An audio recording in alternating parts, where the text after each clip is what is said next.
प्रथम प्रश्न ओडिशार क्षेत्रफल केते?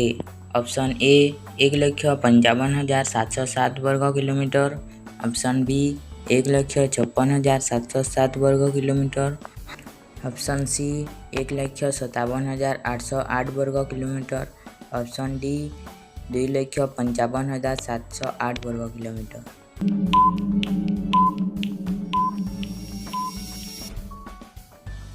सठिक उत्तर होचे ऑप्शन ए 1,55,707 वर्ग किलोमीटर।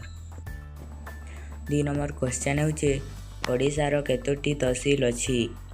ऑप्शन ए 314टी, ऑप्शन बी 318टी, ऑप्शन सी 422टी, ऑप्शन डी 317टी।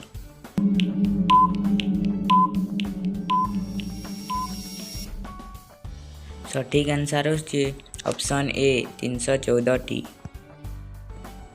क्वेश्चन नंबर 3 ओडिशार मुख्य भाषा कौन? Option A Odissi, option B Bangla, option C Odia, option D Hindi.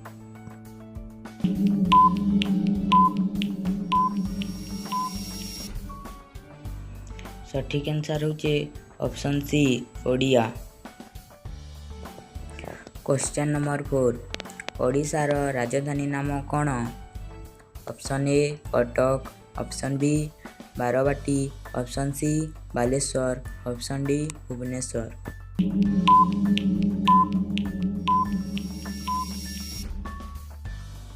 सठिक आंसर होचे option D Bhubaneswar. Question number 5 ओडिशार केतोटी जिला अछि? ऑप्शन ए 28टी, ऑप्शन बी 18टी, ऑप्शन सी 30टी, ऑप्शन डी 29टी।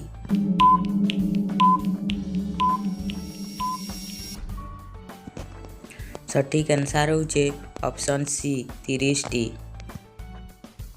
क्वेश्चन नंबर 6 ओडिशार केतोटी ऋतु अनुभूत हुए? ऑप्शन ए 8टी, ऑप्शन बी 3टी, ऑप्शन सी 6टी, ऑप्शन डी 5टी।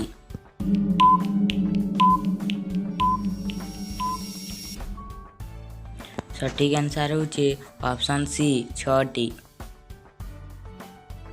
क्वेश्चन नंबर 7 ओडिशार लोकसभा आसन संख्या केते?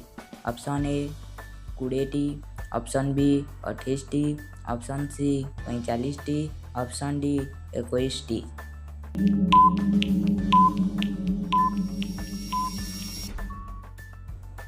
सठिक आंसर होचे ऑप्शन डी 21टी। क्वेश्चन नंबर 8 ओडिशार राज्यसभा आसन संख्या केते? Option A 10, option B 15, option C 20, option D 45।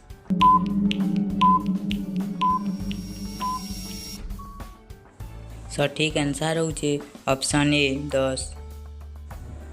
Question number 9 ओडिशार बड़ सहर नाम कौन? Option A Cuttack, option B Rourkela, option C Bhubaneswar, option D Khordha.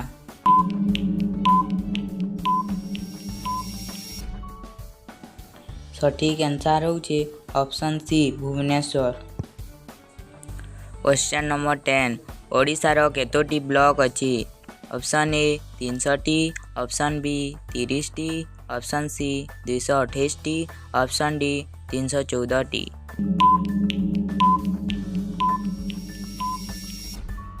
सठिक आंसर होचे ऑप्शन डी 314टी। क्वेश्चन नंबर 11 ओडिशार केतोटी सब डिविजन अछि? ऑप्शन ए 67टी, ऑप्शन बी 58टी, ऑप्शन सी 72टी, ऑप्शन डी 82टी।